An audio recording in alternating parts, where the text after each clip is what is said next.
It's a perfect summer day.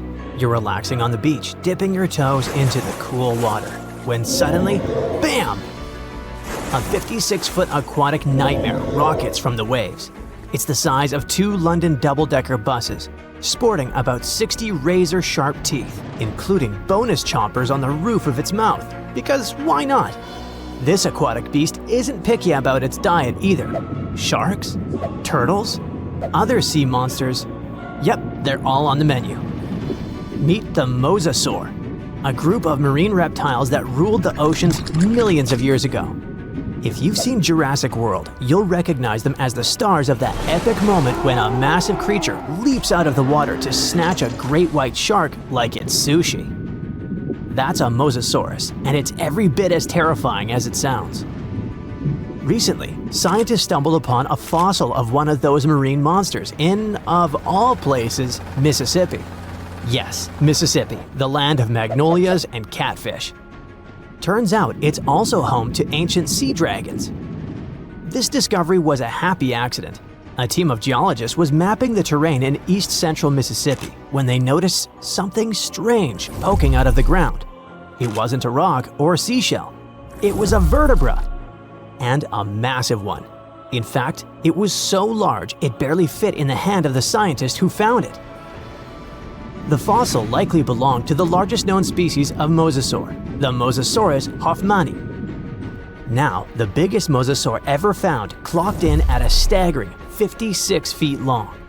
This new specimen hit a solid 30 feet at least, and while it might not break the world record, it certainly makes the crown for the biggest mosasaur ever discovered in Mississippi. Fun fact, that's still longer than the average RV, and with way worse gas mileage. To be fair, the Mississippi Museum of Natural Science already had a couple of mosasaur fossils in its collection. But this newcomer might just steal the spotlight. And this isn't an isolated incident. In 2015, paleontologists unearthed the skull of a 24-foot-long mosasaur in North Dakota. Years later, a private fossil hunter, yes, that's a thing, found an equally huge mosasaur in Texas. Well, its jaw at least. These sea monsters, also known as sea dragons, by the way, actually have one of the wildest origin stories in paleontology. The very first skull was found way back in 1764 in a chalk quarry in the Netherlands. And at the time, scientists thought it was a whale. Then came a second skull, which was so impressive that French revolutionaries literally looted it during the siege in 1794. Legend has it they swapped it for 600 bottles of wine. Doesn't sound like a fair trade to me. That fossil actually helped pioneer the concept of extinction and got paleontologists buzzing for centuries. Since then, mosasaur fossils have popped up all over the world, like ancient scaly celebrities leaving their mark. From the Mississippi backwoods to the deserts of Morocco, from New Jersey to Belgium, scientists have uncovered everything from teeth to full skulls, sometimes even misplacing them in museum drawers for centuries. So what exactly were these terrifying titans of the deep? Well, let's just say, if ancient oceans had a most likely to eat everything in sight award, the mosasaur would win it. Picture a gigantic scaly torpedo with a mouth full of about 60 razor-sharp teeth, including some growing on the roof of its mouth like dental overkill. It had a long, muscular tail for propulsion and 4 paddle-like limbs that worked like turbocharged oars, letting it cruise through warm, shallow seas like a reptilian speedboat.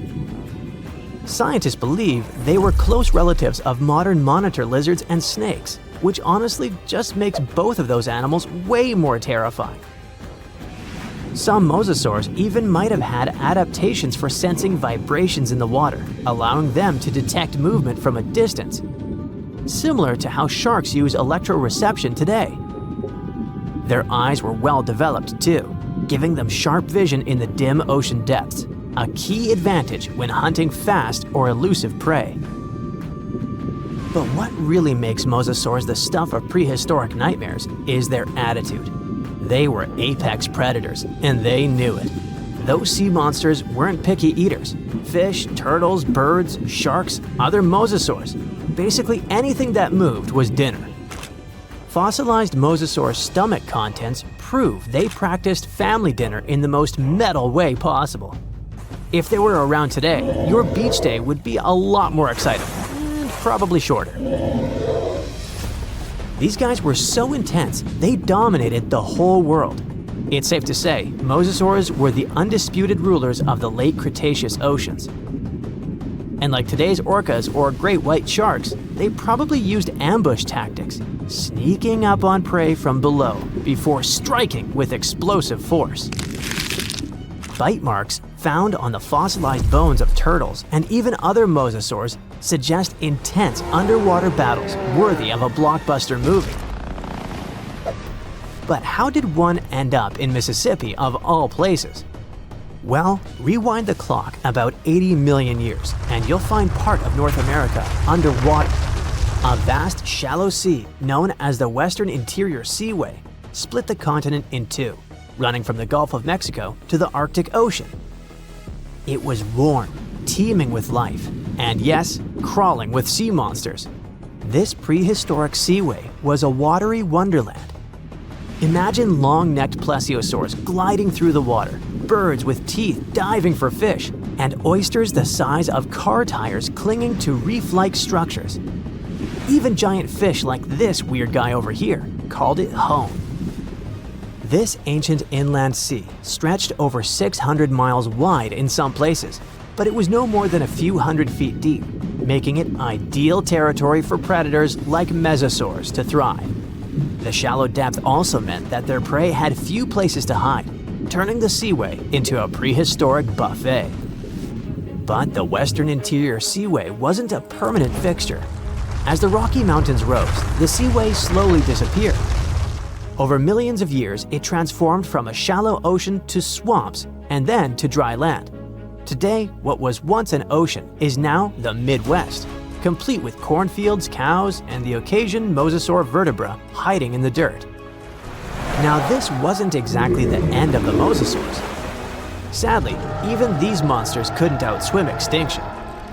Those massive sea beasts met their watery grave around 66 million years ago, when Earth got an unwelcome visitor, a 10-mile-wide asteroid. When that space rock slammed into what is now Mexico's Yucatan Peninsula, it unleashed destruction on a planetary scale. The impact triggered massive tsunamis, set forests ablaze, and shot so much debris into the atmosphere that sunlight was blocked out for months, maybe even years. This impact winter plunged Earth into a deep freeze. With sunlight gone, plants couldn't photosynthesize, and the food chain collapsed like a house of cards. On land, plant eaters starved, and predators like T-Rex soon followed. About 75% of all species on Earth disappeared. But don't think the oceans were a safe retreat. The seas were hit just as hard, if not worse. First came the mega tsunami that devastated marine life along coastlines. Then, the real villain arrived. You see, without sunlight, phytoplankton, those tiny microscopic plants that serve as the foundation of the marine food web, perished. With them went zooplankton, small fish and filter feeders. And when the buffet dried up, the big predators like the mosasaurs went hungry. No food, no future. With plunging temperatures and ocean acidification, even the ocean's top predators couldn't survive. Mosasaurs, along with plesiosaurs and ammonites, were wiped out in the blink of a geological eye. So ended the reign of sea monsters. The good news is that you can now swim at peace knowing that no sea dragon will ever come at you. I mean, it's a bummer that they went extinct, but let's be honest, beach days are way more relaxing without 56-foot lizards crashing the party. You wake up in the middle of the night to a phone buzz. You know what time it is, you ask sleepily, but then you sit up in a jolt. Get your stuff and go outside. They'll come fetch you in 10 minutes, says a male voice on the other end. You step out of your house and watch as a small helicopter descends on your lawn. You get inside and meet a scientist there. She's a specialist in archaeology and paleontology. As the helicopter takes off, she tells you that something terrible happened on one of the islands in South America, and you're flying directly there, right now. The whole operation is secret, so you're asked to give up your mobile phone. The helicopter flies far beyond the night city and lands at the airport. From there, you transfer to a plane and fly to the coast of South America. You land on a small island, and a guide ushers you to a jeep waiting nearby. For several hours, you and other scientists drive through the hot jungle. The road ends, and you continue your journey along a narrow path. You notice that the further you go, the quieter it gets. The birds don't sing, not even the leaves on the trees rustle. The jungle finally ends, and you find yourself on the coast. There are many tents with scientific equipment, people, and cars. Several people in black suits lead you toward some fallen trees. You end up in the middle of a large trench that leads to the ocean. The trench begins in the forest, right at the fallen trees. Judging by its size, a train could have passed here, but the truth is much scarier. After some research, you tell people the creature that left such a trace became extinct about 60 million years ago. The creature that uprooted so many trees is the largest snake that ever lived on Earth. You and the others must find out how this reptile managed to survive and where it is now. Titanoboa usually lived in tropical forests near swamps. Apparently, the island is its home, but now something has forced the snake to crawl away into the ocean. You carefully examine the trench, then the fallen trees, and declare the snake was not alone. It was fighting something as big as itself. Everyone looks at you in shock, and the next moment, a deafening roar comes from the water. Breaking the ocean's surface like a monstrous dolphin, a Mosasaurus emerges from the deep. A huge reptile that lived from 145 to 65 million years ago in almost all waters of the world. It looks a lot like a crocodile, has smooth, dark scales, a fin at the end of its tail, and flippers instead of legs. It measures 55 feet long, which is about the size of a 5-story building, and weighs like half a subway car. And this huge dinosaur is coursing the waters near the shore right now, in front of you. With its large fins, it creates waves that wash away several tents on the shore. People on the island scatter away in all directions. Several ships and yachts are capsized. People on lifeboats are hurrying to the shore. Mosasaurus was one of the most formidable predators, not only in the sea, but also on land during the Cretaceous period. No creature dared to attack this monster, so their population spread all over the world. It wasn't used to feeling like prey, but now it seems the dinosaur has met a worthy opponent. The Mosasaurus dives back into the water as if running away from something. A few hundred feet away, you notice a long, smooth body of the titanoboa. It's stretched out to full length and is swimming after the Mosasaurus. The snake is 42 feet long. This is 1.5 times more than a rail car. The biggest snake on the planet comes to grips with the scariest underwater dinosaur, and you're standing witness. The titanoboa wraps itself around the sea predator and drags it to the shore. With its flippers and fins adapted to the sea, the great dino will be at a disadvantage on land, but it has lungs, not gills. It needs air to breathe, so the fight continues. Both the snake and the lizard end up on the shore. You're watching them from behind the trees nearby. The snake squeezes its opponent hard and is winning, but the Mosasaurus manages to push the titanoboa's head to the sand with its flipper. The snake lets the enemy go, and the Mosasaurus crawls back into the water because it's faster and more agile there than the snake. The titanoboa slithers after its rival. The fight goes on underwater. The Mosasaurus manages to swim away from the shore and hide among the reefs and algae. Thanks to its dark scales, it's almost invisible there. The snake swims past, and the Mosasaurus jumps it from behind. Its powerful jaws are opening wide like a snake's. It clings to the opponent. The titanoboa immediately reacts and wraps itself around the dinosaur. It bites the fin tail with its giant fangs. The two colossal animals are in a clinch now and don't know what to do next. The compressive force of the snake's grip is like the weight of the entire Brooklyn Bridge pressed onto a passenger car. The Mosasaurus is trapped, and it starts kicking and swinging its flippers. It begins to turn around its axis, wrapped by the snake. The rotation of two giant reptiles in the sea creates a huge funnel in the water.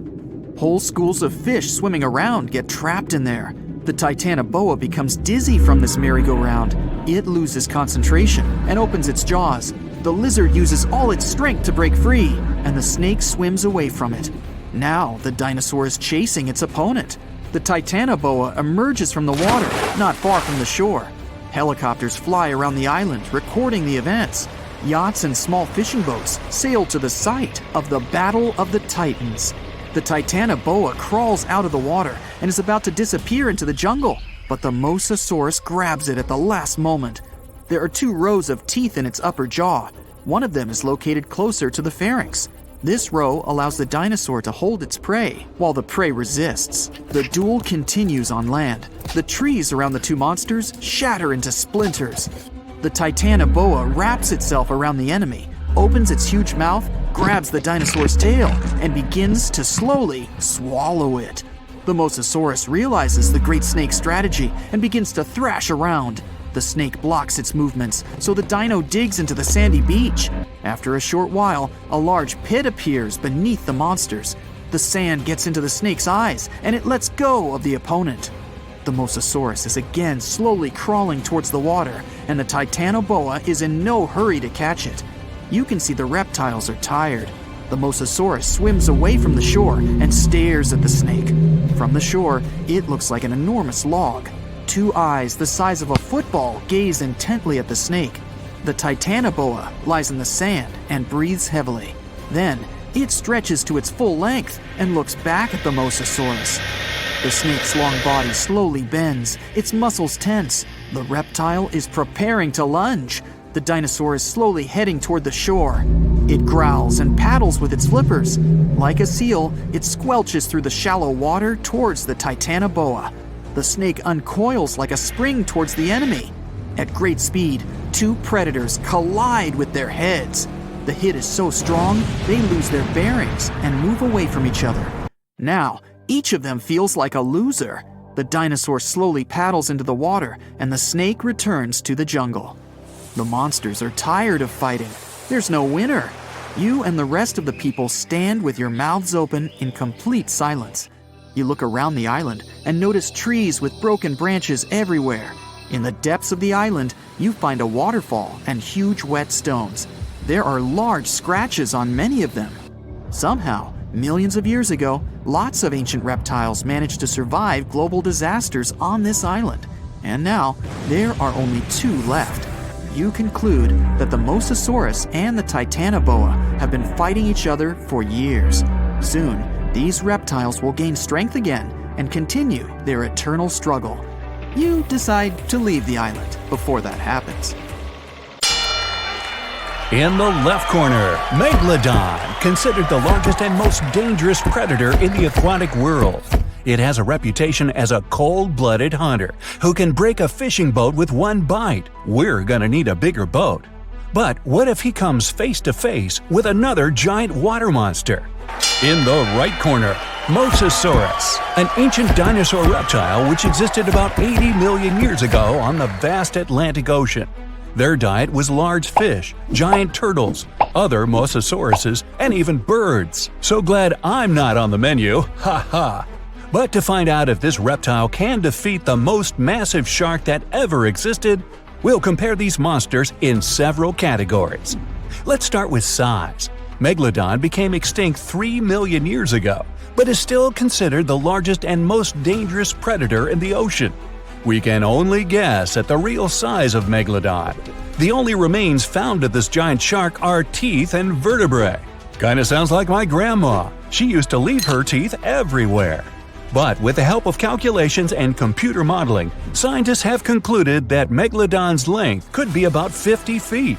It's like a New York City subway car, except it won't try to eat you. Now let's have a look at the right corner. The size of the Mosasaurus also remains a subject of discussion, but it's believed that the average length of this monster was about 36 feet. That's the size of a school bus.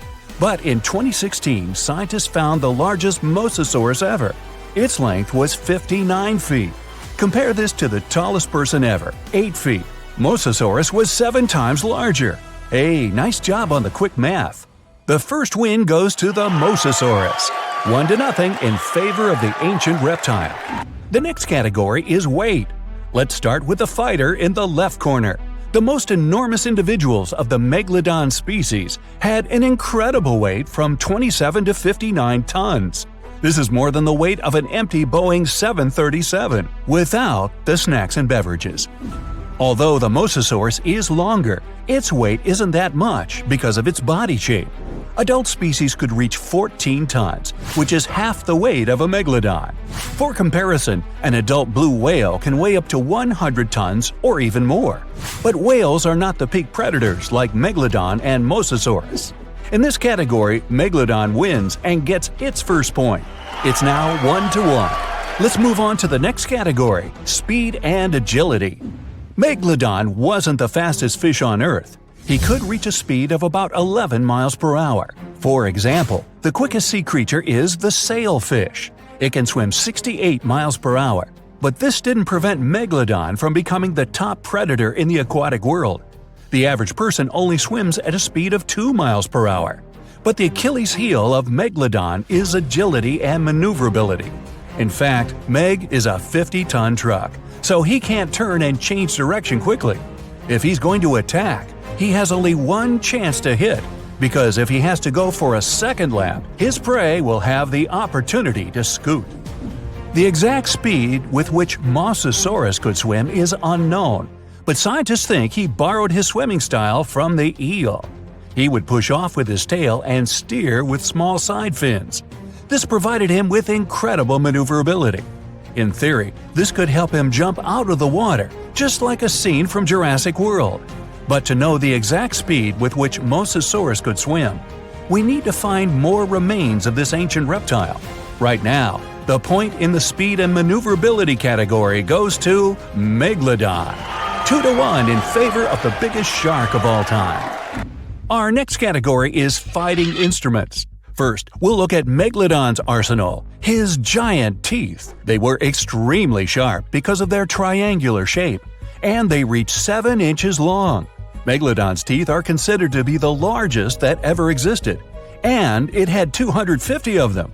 They were placed in 5 rows and could easily penetrate the thick skin of whales and other ancient creatures. In addition, the jaw itself was incredible. It was 6.5 feet wide. The average person could easily fit in there standing at full height. Boy, wouldn't that fall into the stupid selfie category. The muscle strength combined with the giant maw gave Megalodon one of the strongest bites on our planet. The primary tool of the Mosasaurus is the jaw. Its jaw held 40 to 50 sharp and massive teeth. They were conical in shape to penetrate even the thickest skin, like a knife through butter. And the jaw itself was similar to a snake's. So Mosasaurus was able to swallow colossal prey without even chewing. In some of the discovered remains of Mosasaurus, perfectly preserved remains of fish were found, and they were 3 feet long. The Mosasaurus head was a little over 2 feet long, and although this jaw wouldn't be enough to swallow Megalodon as a whole, it could bite off a pretty big piece of him or even just rip off its tail. For this ultimate combat tool, the Mosasaurus gets the point. The score is tied 2-2. The last category is combat skills.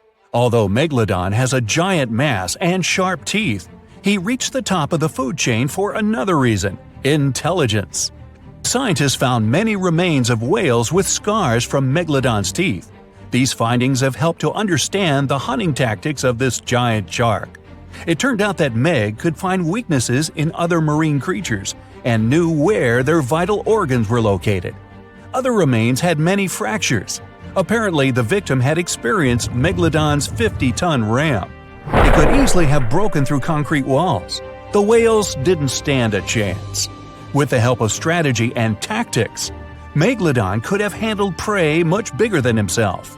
He could attack the whale's tail and fins until he was completely immobilized. And then, when the victim was defenseless, well, like they say, dinner is served. Unlike sharks that love to ambush, Mosasauruses were quite aggressive. Scientists found many remains of the Mosasauruses with traces of teeth marks from their own species. Whether they fought for food or territory is unknown, but we know for sure that their fights were brutal. The remains had many fractures, but they didn't ram their victims. No, They grabbed its head and actively bit and struggled, breaking its bones. Such a technique is used by modern crocodiles. Also, the Mosasauruses had excellent vision, which gave them a chance to see the victim from afar and attack unexpectedly. Before we move on to the fight, a bonus round! Audience Sympathy Prize. Megalodon has appeared in many different movies, TV series, and comics, and each of its appearances has inspired fear in the audience. He really has a reputation as an ideal predator, and I would bet my money on him. Mosasaurus, on the other hand, doesn't have many appearances in popular culture, but the scene where he eats a great white shark in one bite surprised spectators around the world.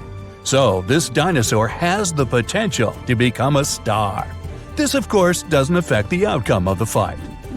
Oh, there's the gong. Now we'll find out who will win this fight. Opponents meet in the waters off the coast of North America.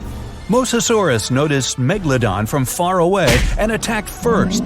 However, his teeth are not big enough, and he barely hurts the Meg. Now, the giant shark is attacking the reptile. Mosasaurus is very agile, and he easily dodges the slow blows of the Megalodon. They break apart. It's time to change tactics, and Megalodon decides to go for a trick. Mosasaurus is a reptile, though a huge one. This means it breathes air and swims underwater only by holding its breath.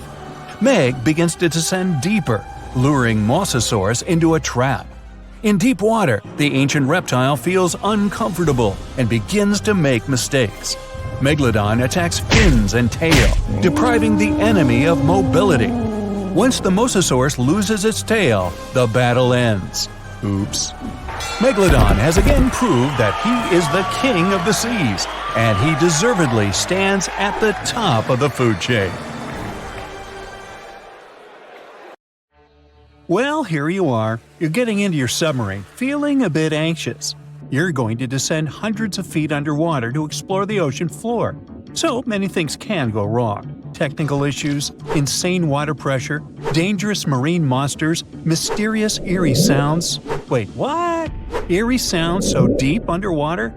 Yep, a strange humming noise is coming from the ocean depths.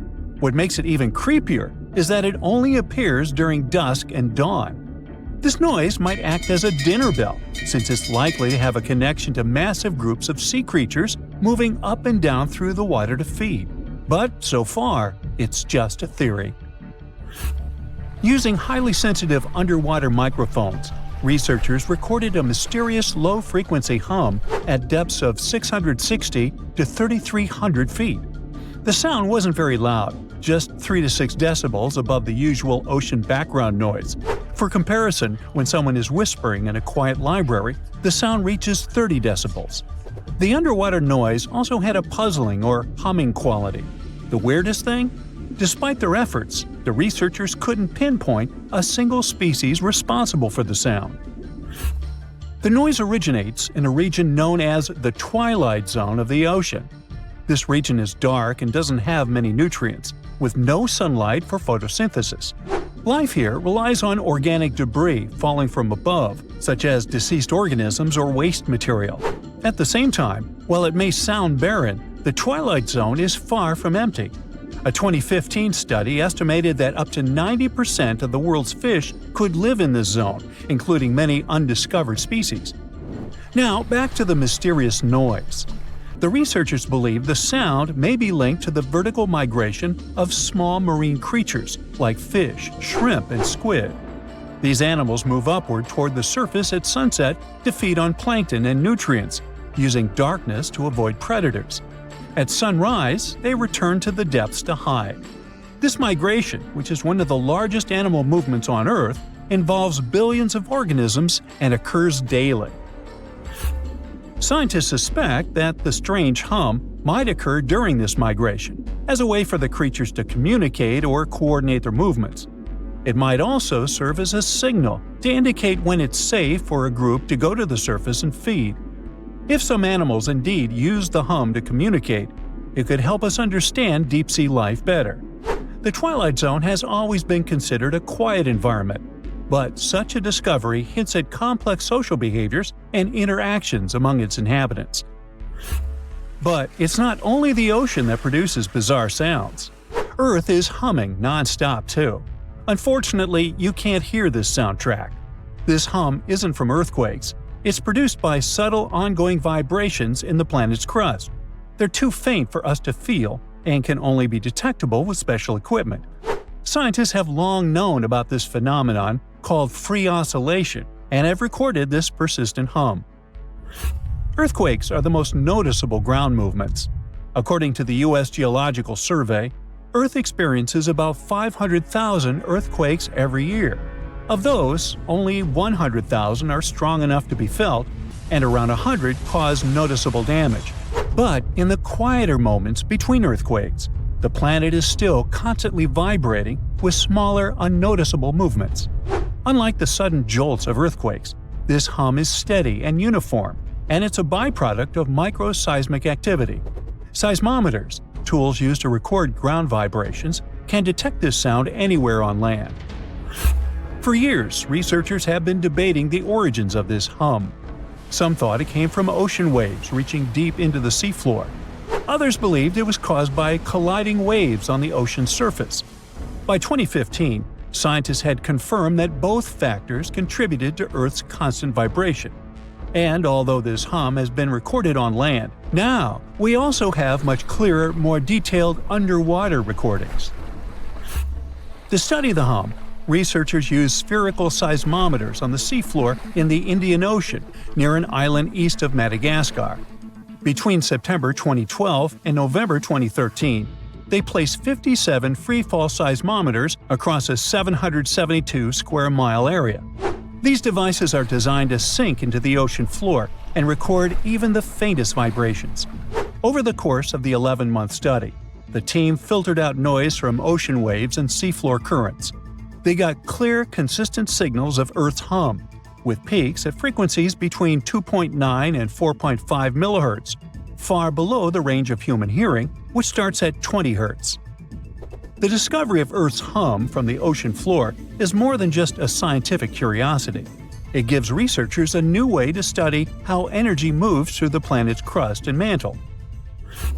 In any case, the world around us is filled with weird sounds that sometimes remain unexplained. One of the most intriguing examples is the bloop, an incredibly loud underwater sound recorded in 1997 by the U.S. National Oceanic and Atmospheric Administration. The sound lasted about a minute and began as a low rumble, which then increased in frequency. It was so loud that underwater microphones detected it across an astonishing 3,000 miles. Initially, some experts thought it was the call of a massive unknown sea creature. However, NOAA later determined that the source likely had been the calving of icebergs, when giant pieces of Antarctic glaciers had been breaking off and crashing into the sea. The sound, known as Julia, a strange cooing noise, could have been produced by an iceberg scraping along the ocean floor.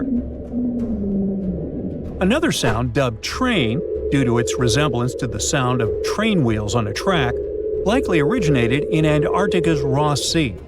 Then there is upsweep, a recurring seasonal scratchy noise detected in the Pacific Ocean since 1991. Despite years of research, its exact cause remains unclear.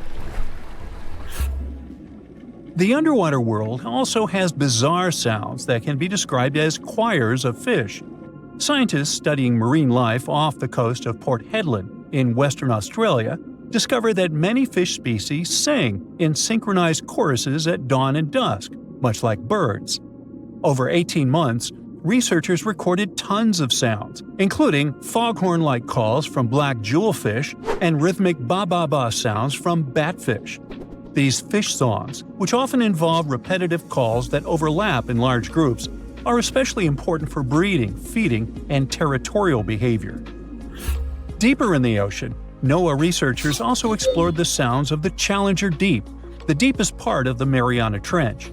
They used a titanium-encased microphone that managed to survive the crushing pressure, over 1,000 times the atmospheric pressure at sea level.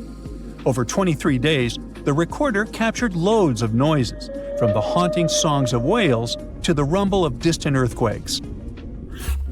Now, we've already figured out that the ocean is filled with strange sounds. But you can also hear weird noises above ground. One of the most puzzling is the hum, a low-pitched noise reported by people in specific areas, such as Taos, New Mexico, or Bristol, England. The sound is often described as a faint engine-like drone, and its source remains a mystery. Some researchers think it might be a psychological phenomenon, where people focus on subtle background sounds they might otherwise ignore. In any case, no definitive answer has been found yet. Geological formations can sing too. Utah's Rainbow Bridge, a massive 300-foot-high sandstone arch, vibrates like a guitar string when exposed to sounds, distant earthquakes, or waves near Lake Powell. Scientists have studied its frequencies to understand how such vibrations could affect the bridge's stability over time. Interestingly, visitors to the Rainbow Bridge have reported hearing faint humming sounds too. The skies also have their own eerie noises. For centuries, people in polar regions have described faint sizzling, popping, and cracking sounds, accompanying auroras. A Finnish researcher made the first known recordings of these sounds and traced their origin to electrical discharges in the lower atmosphere, about 230 feet above the ground. These charges, caused by magnetic storms fueling auroras, produce faint sounds during calm and clear nights. Other natural phenomena, such as icebergs grinding against the seafloor or volcanic activity on the ocean floor, produce groans, rumbles, and crackling sounds that scientists study to learn about glacial movements and underwater geological activity. I myself produce many unusual sounds and rumbles, but, that's a subject for another video or my next annual review.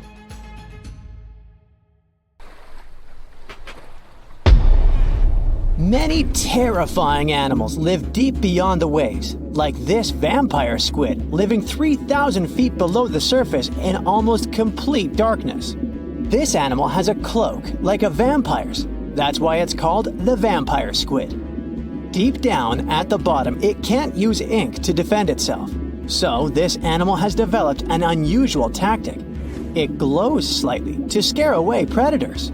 If this tactic fails, the vampire squid can turn its body inside out, revealing tiny spikes.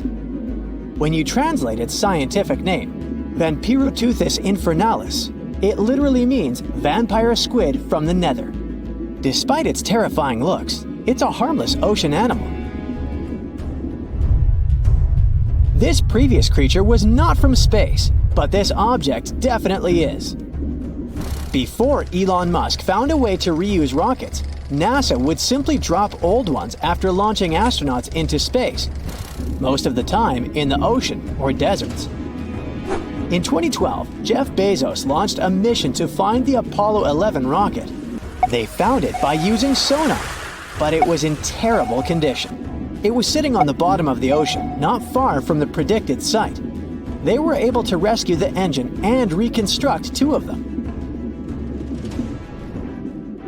The most famous lost city is Atlantis, but sadly, we still haven't discovered it. However, Heraklion was also just a myth until one British pilot saw something that looked like a city while flying over the Mediterranean Sea. He reported it, and 60 years later, a group of divers went there. They were shocked when they found an entire city underwater. It was loaded with artifacts that could tell us a lot about the history of the place. Now it's one of the best underwater archaeological sites in the world. It's believed that the rising sea caused the whole city to go underwater. The Titanic sank in 1912. The wreck was claimed to be officially discovered 74 years later. In reality, though, a fisherman found the Titanic 8 years earlier while fishing in the Atlantic Ocean. He was pulling out his net when he spotted a head stuck in it. Luckily, it was just a doll's head. Years later, after the fisher had passed away, his son sold the doll to a doll collector. She did a lot of digging and research on every person who had a porcelain toy on the Titanic. She found the owner of the doll.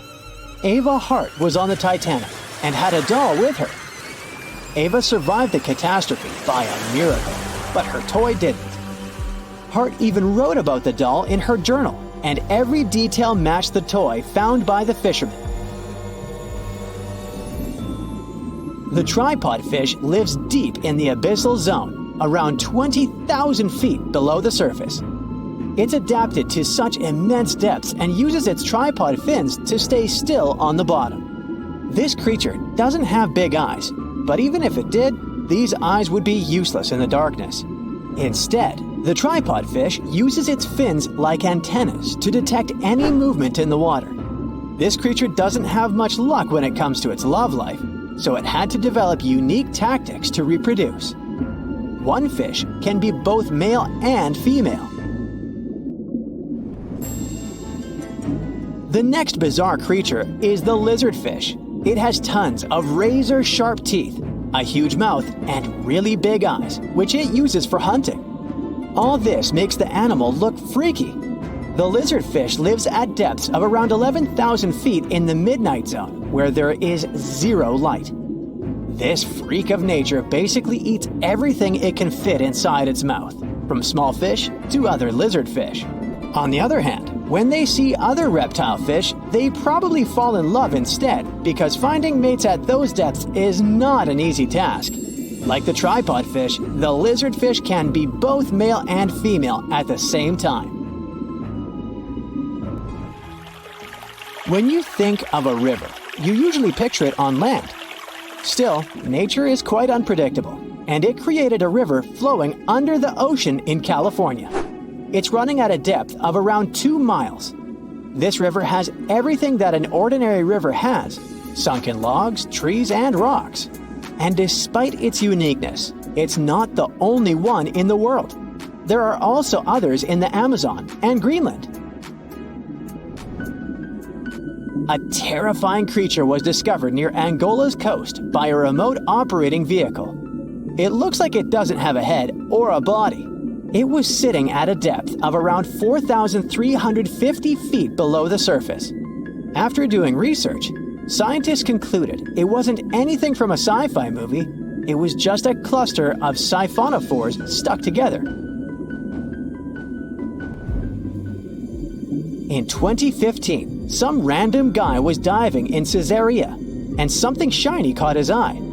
He reached out, grabbed it, and realized it was a gold coin. After that, he examined the bottom and found out that there were many more.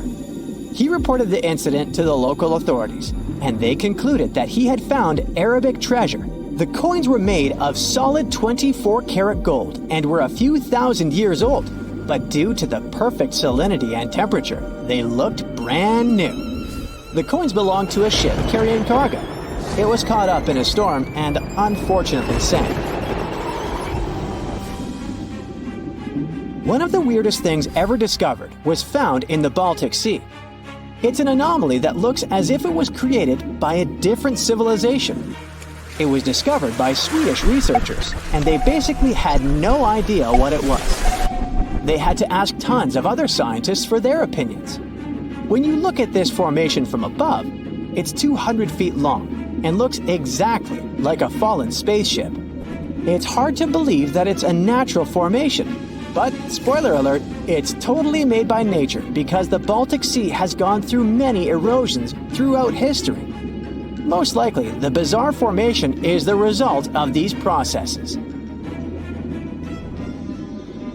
A group of divers in Madagascar were shocked when they found this 7-foot monstrosity of a knife on the seafloor. The speculation started immediately, and many said that the knife was from some giants that had fought megalodons and lived on Earth thousands and thousands of years ago. That could make a nice story, but the knife is most likely a movie prop that was lost at sea. One of the ocean's most bizarre animals is the frilled shark. It's believed that this fish is the reason for all those sea serpent stories that sea explorers of the past wrote about. These animals live pretty deep in the ocean, but sometimes they can be seen in shallow waters. It's super rare, but possible. The frilled shark has a big mouth sporting around 300 teeth. It also has a long body that looks like a lizard's, and it is truly a unique species of shark. Its prey can be half of its size because this shark's stomach is like that of a snake, and it can swallow huge fish or crustaceans. spotting a few worms in your garden is no big deal. But after seeing a 26-foot long one in the ocean, you will make your wetsuit a little wetter. This worm is super rare, and it's completely harmless to humans. It's actually not a giant worm. It's a cluster of zooids that are stuck together in a worm-shaped formation. They usually only eat plankton, bacteria, and other tiny things that can be found in the ocean. Probably the scariest thing in the ocean that is 100% real is the magna pinna, which can be found at crazy depths of 20,000 feet below the surface. This monster looks like an underwater Slender Man, but it's just a squid with really long tentacles that can reach a terrifying size of 8 feet. This guy has only been seen a few times, and basically, we don't know much about this creature so far. In the past 30 years, scientists have made an incredible discovery of a new creature living deep beneath the surface of the ocean, and the name of the creature is the harp sponge. Now, if you're wondering why it took so long to come across this animal, then I might have the answer. These creatures typically hang out at a depth of roughly 11,100 feet beneath the ocean's waves. This sponge species was first discovered off the coast of California thanks to a robot that was sturdy enough to explore those crazy depths the ocean has to offer. This is no doubt an area of the planet where even the most benign-looking creatures can be potentially dangerous. But even scientists were surprised to find that this creature was more than just a sponge. Now, this might seem obvious, but the harp sponge got its name because its basic structure, referred to as a vein, is the same shape as a harp. Each vein is made up of a horizontal branch supporting several parallel vertical branches. But don't let the harp sponge's fanciful and amusing appearance or its non-intimidating name fool you. Yeah, the harp sponge is very much a deep-sea hunter. It has a unique ability to capture and envelop small animals using its rhizoids, short, thin fibers. With their help, the harp sponge clings on to the soft, muddy bottom and catches tiny creatures that get swept into its branches by deep-sea currents. Uh-oh. Other sponge creatures often feed by pulling bacteria and bits of organic matter from the seawater and filtering them through their bodies. But not our harp sponge. Instead, it snatches its future meal with minuscule barbed hooks that cover each of the harp sponge's branches. Now, harp sponges prefer tiny crustaceans like crabs, crayfish, shrimps, and prawns. Once the harp sponge has one of them in its clutches, it envelops the animal in a thin membrane before slowly beginning to digest it. So, pal, what's eating you? Oh, Harpo? Too bad. Researchers believe that harp sponges use this method of feeding because there aren't enough nutrients that deep down. This makes traditional filter feeding less effective. Research has shown that the creature is still in the process of evolving. Early harp sponges researchers found only had 2 veins, but later scientists discovered other harp sponges that had 6 veins. The harp sponge might have evolved this elaborate candle holder-like structure to increase its surface area. In general, harp sponges typically grow up to a length of 1 foot, but researchers have seen a creature that was 2 feet in length. The harp sponge is not only very unusual, but also beautiful to look at. See those tiny white balls on top of the branches? Now, why don't we look at some other creatures that live below the photic zone of Earth's oceans? The photic zone means the area beneath the ocean's surface that still receives some sunlight. Thanks to this, there are loads of different creatures and organisms living there. Any animal living beyond this layer qualifies as a deep-sea creature. The Tomopterus worm is a segmented worm you can find in the twilight zone of the ocean. This is the area that lies between 650 and 3,300 feet beneath the surface. These creatures are often no more than 1 inch long, but the largest of them can grow up to 1 foot. While swimming around and feeding, these worms do what researchers describe as an amazing smooth dance. That's because the creatures can swim extremely quickly and maneuver at tight angles with ease. Now, I know most people hear the word worm and think of the common earthworm, so it's quite interesting to know there's a deep-sea worm out there that never leaves the water during its entire life. Similarly, most of us try to avoid jellyfish that either rest on the sand or sit on top of the ocean waves. This isn't the case with a chrysota jelly. That's a deep-sea creature too.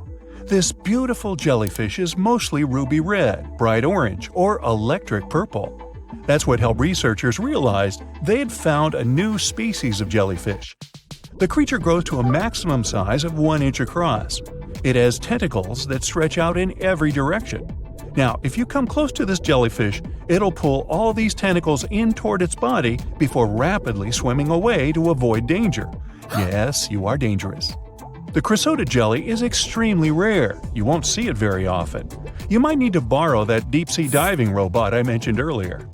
While worms and jellyfish might seem quite harmless, this isn't the case with the Pacific viperfish. Ooh. This creature is equipped with a noticeably big mouth, like me. And the needle-like teeth inside are key to its hunting strategy.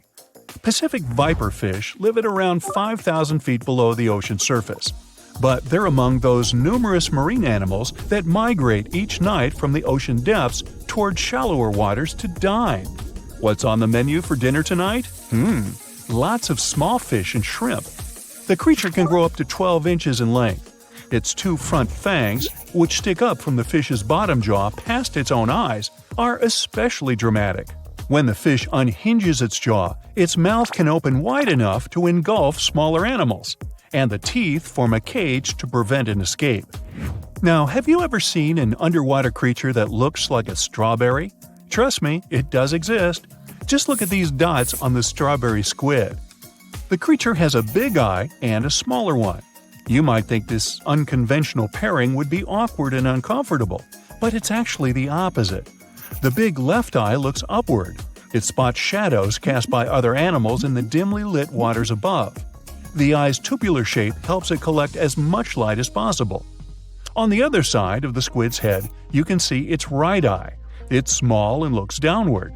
This eye searches for flashes of bioluminescence produced by animals lurking in the darker waters below. Now, bioluminescence means the production and emission of light by living organisms. By the way, the squid has a nickname. And no, it's not Squiggy, although that's a great one. It's known as the cockeyed squid. This is simply due to the remarkable difference in size between its 2 eyes. I think I like Squiggy better, and so it goes. Since light doesn't reach the deep sea, the strawberry squid's body actually looks black. This helps the creature hide from enemies, such as sharks and dolphins. In general, the strawberry squid grows to a length of 5 inches. It typically lives around 3,000 feet below the surface, but floats to shallower waters at night. Now, the feather star is a marine creature without a backbone, but with feather-like arms that radiate from the center of its body. These creatures first appeared around 200 million years ago. Related to sea stars, they look like a flower, but if you approach them, they'll quickly swim away. But not all feather stars can swim. Many species can only crawl along the bottom of the seafloor. Like some of the other deep-sea creatures we've looked at, the feather star can adapt to its surroundings. It has a creepy ability to shed its arms, the same way some lizards can shed their tails. This also helps them escape from their enemies. Feather stars live all across the globe, from the equator to the poles, from the shallow waters on top of reefs to the deep, deep sea. Now, given that we're dealing with mysterious creatures, the name of this one is quite fitting. The swift vampire squid should be the official symbol of life in the deep sea. The animal has a dark red body, huge blue eyes, and a cloak-like web that stretches between its 8 arms. This, along with its name, may suggest that the creature is some form of a terrifying hunter. In reality, though, the vampire squid is a soft-bodied, timid creature, about the size, shape, and color of a football. It grows to roughly 12 inches in length and lives 3,000 feet below the waves. There's almost no oxygen there, but also relatively few predators. Whew, I think I'll need to decompress from this one. It was one of the biggest creatures ever to roam the earth. It was longer than your average school bus and could easily weigh more than 10 elephants combined. But where did it live? How did it end up having this size? And most importantly, why is it extinct nowadays? Let's find out. The Megalodon was the largest predator ever known in our planet's history.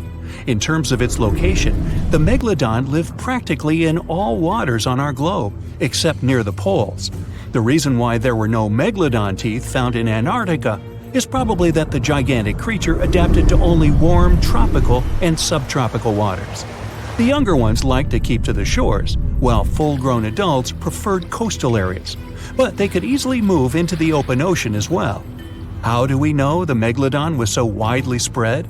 We can only presume, based on the fact that they discovered the most northern fossils off the coast of Denmark and the most southern in New Zealand. The discussion of how the megalodon got this size is still open in the scientific community. They recently found out that not all the specimens from this fascinating species reach the same huge size. This has to do with a little something called the Bergmann's rule, which says that the temperature of the surrounding environment affects the animal's body size because they either need to conserve or shed heat. The megalodons that reach cooler waters probably needed more body weight to make sure they survived in low temperatures. On the contrary, those living in warmer waters had to be smaller to avoid burning up. But what did this enormous fish look like? Most modern depictions show the megalodon resembling an enormous great white shark. But well, it seems it may not necessarily be correct. The megalodon likely had a much shorter nose and a flatter jaw that looked almost squashed when compared with a great white shark. It also seems to have something in common with the modern blue shark: extra-long pectoral fins. They needed these to support their weight and size while navigating the planet's waters.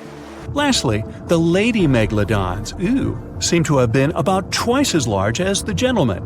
As for their offspring, even a small megalodon was enormous, at least 6.5 feet from nose to tail.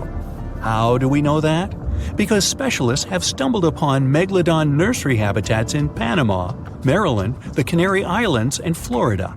Even the piles of used diapers were enormous. Nah, not really. Surely the scariest aspect of the megalodon's looks was its mouth. I mean, think about it. Megalodon had whales for dinner, so it obviously needed to open its mouth wide enough. Scientists have estimated that its jaw would span a mind-boggling size, 9 by 11 feet wide. Just to paint you a better picture, that means it could have easily gulped down 2 adult people side by side. Wait, which 2 adults? Those impressive jaws also feature 276 teeth. Based on modern reconstructions of the force of its bite, it looks like it may have been one of the most, if not the most, powerful animals of prey ever to exist. For comparison, humans can have a bite force of around 1,300 newtons. Today, great white sharks have been estimated to be able to bite down with a force of over 18,000 newtons. The megalodon tops all the records, with an estimated power of bite up to 10 times greater than that. It could basically crush a car with very little effort. Its teeth were also pretty amazing. Similar to sharks, the megalodon was fast in replacing its broken or worn teeth. With 4 or 5 rows of teeth in its mouth, it basically acted like a conveyor belt, growing back damaged or missing teeth within about 48 hours. This means that an adult megalodon probably would have grown several thousand teeth throughout its lifetime. It was nice of them to do that, though, since it's probably one of the reasons why megalodon teeth are so common in fossil records, and we're able to study them properly. To maintain its impressive physique, the megalodon had to eat somewhere around 2,500 pounds of food per day. Can't wrap your head around that? Well, it was the equivalent of 1 1/4 cows per day to survive. It's like if you had to eat 3,300 cans of tuna every day. I've used the word megalodon a lot, but have I mentioned where it comes from? When translated from Greek, it means giant tooth. Ah, those clever Greeks. However, this giant shark's full scientific name is a bit more complicated: Carcharocles megalodon. But are these gigantic predators actually extinct? We tend to believe so, but let's be honest for a second. We've come to know more about the surface of Mars than the depths of our oceans. Like, we've only explored 15% of our oceans altogether. Who knows what may be lying out there in the deep? Maybe some ancient predators? The Mariana Trench is the deepest oceanic trench on Earth. The Challenger Deep, its deepest part, is so deep that you could dip the whole of Mount Everest in there and it would still be over a mile above the surface. That's deep. If a megalodon or 2 ever needed a place to crash, that would be a discreet enough location. However, the Mariana Trench is not a particularly comfy place to be in. Because it's cold and steeped in total darkness and all. The temperatures here are around 36 degrees Fahrenheit all year round. And to top it all off, the pressure is 1,000 times stronger than at sea level. So it's safe to assume that if any Megalodon is hiding in here, its teeth and bones might not be looking so good. Because of the intense pressure here in the Mariana Trench, proteins and calcium start to dissolve and disintegrate. That's why, for example, the Haddell snailfish, the deepest dwelling fish we've discovered, has evolved to feature flexible cartilage instead of bones. To survive here, the Megalodon would also need to learn to navigate in complete darkness. That means they would have to either become luminescent or evolve to grow massive eyes like the giant squid. While it may sound like an intriguing and good idea for a movie script, most scientists don't think it's possible. Why? Well, most of them say it's because of the Megalodon's size. Most foods that Megalodons like to eat live in shallow ocean areas and not in the deep, deep sea. Specialists believe that if these animals were actually still roaming our waters, there's no way we wouldn't know about it. They would need to come up for dinner every now and then, right? Their food is also the most likely cause of why the Megalodon is not alive anymore. While some specialists believe the Megalodon became extinct because of a drop in the ocean water temperature, most scientists suggested that the shifting food chain dynamics may have been more to blame. Why? Because at some point, there was less and less of its primary food source, baleen whales, and at the same time, the numbers of its natural competitors, like smaller predatory sharks like the great white shark and whales, increased.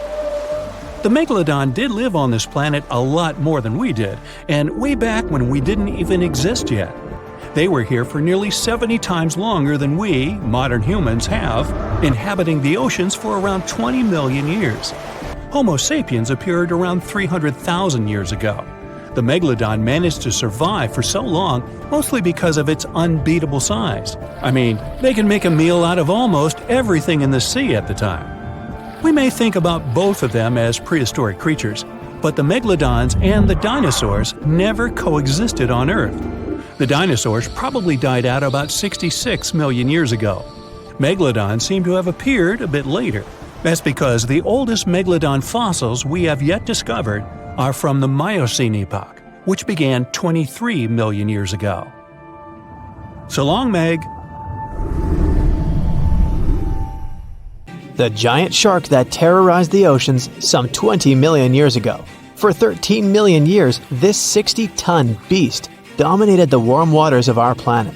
Though, some believe that the Meg still lives in the most remote and deepest parts of the ocean. It's a hot summer day. It seems only logical to go for a swim in the sea. You're floating on your back, completely relaxed. Your eyes are closed. Your breath is even. Water's pleasantly cool around your body. A light breeze touches your face. You feel calm enough to doze off. Suddenly, something bumps into your leg. Yanked out of your half-slumber, you begin to flail until you're face-to-face with the invisible danger.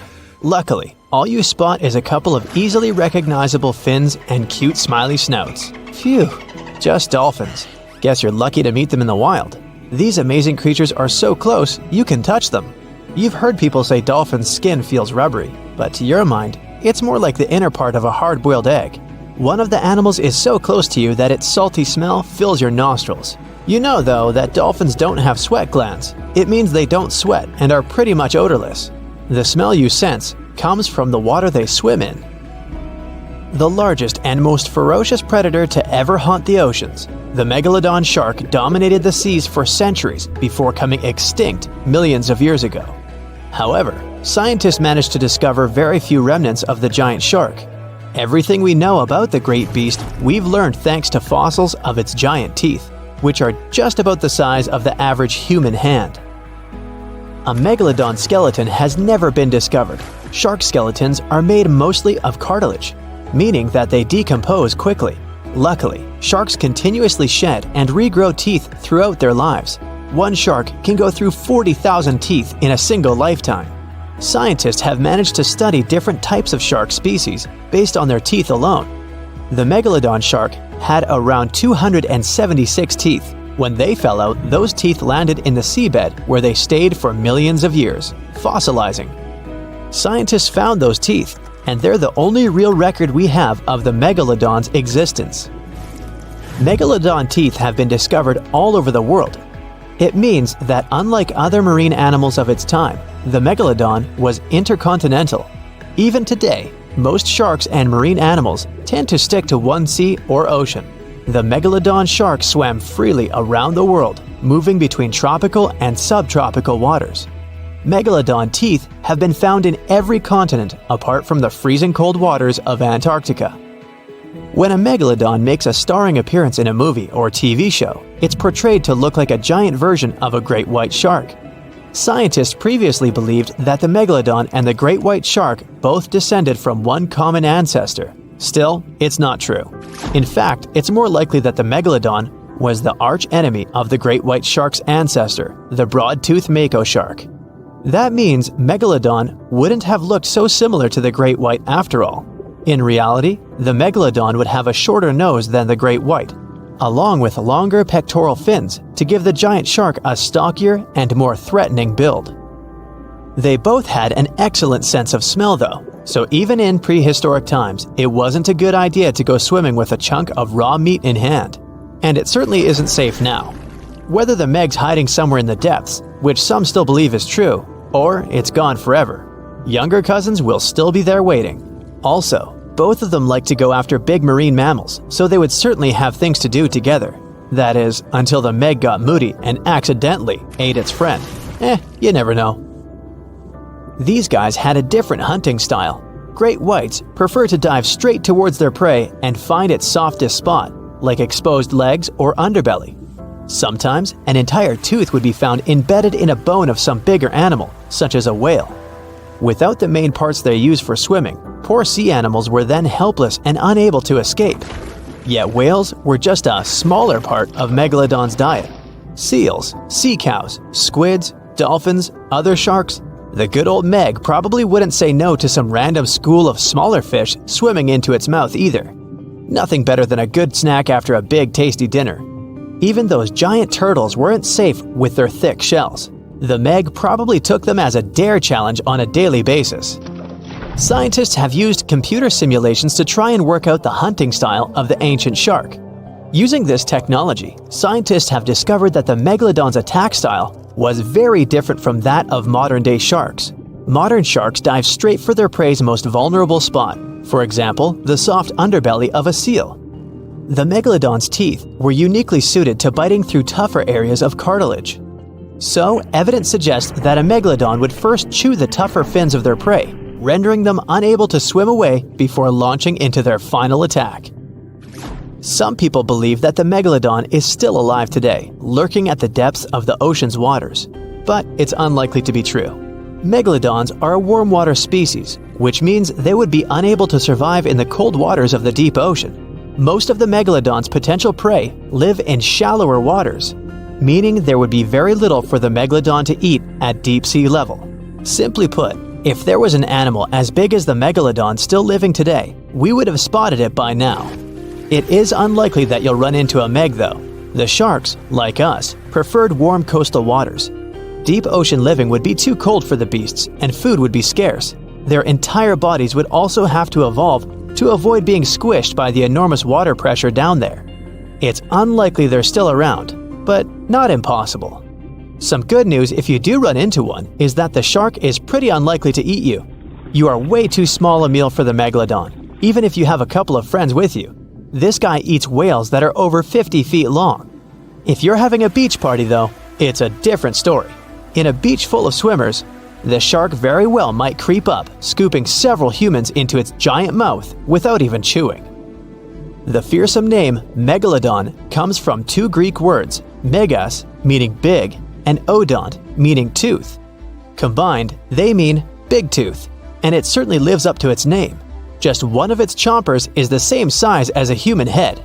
It had 276 humongous teeth in total, across 5 terrifying rows. In all of history, only a couple of saber-toothed cats and the T-Rex had consistently bigger teeth. Now that's a showdown I'd like to watch. The Megalodon vanished millions of years ago, leaving only huge teeth to be found by modern archaeologists.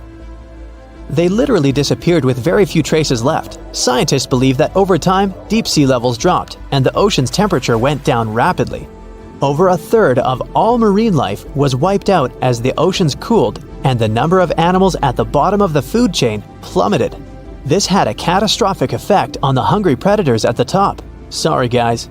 It became way too cold for these sun-loving sharks too, which made it difficult for them to reproduce since they gave birth in warm waters. The Megalodon is usually described as a sort of great white shark, but this is just a common myth. In fact, the ancestors of today's great white existed at the same time as the Meg, but they weren't best buddies and were even in competition with each other. The great white shark was a better hunter using its smaller size and agility to snap up the Meg's prey quickly. They were also known to eat Meg pups, who were only half their size. This didn't exactly help the whole extinction thing. While a great white was no match for an adult Meg in a head-to-head fight, they sure weren't scared of stealing their food. This only left the bigger fish and whales for the Meg, but its food supplies began to run out as whales swam to the cooler new seas. The whales adapted to prefer the colder temperatures, leaving our friend the Meg behind. The Megalodons either starved or were frozen into extinction by the Ice Age. Rather than a great white, the Megalodon is more like a modern bull shark.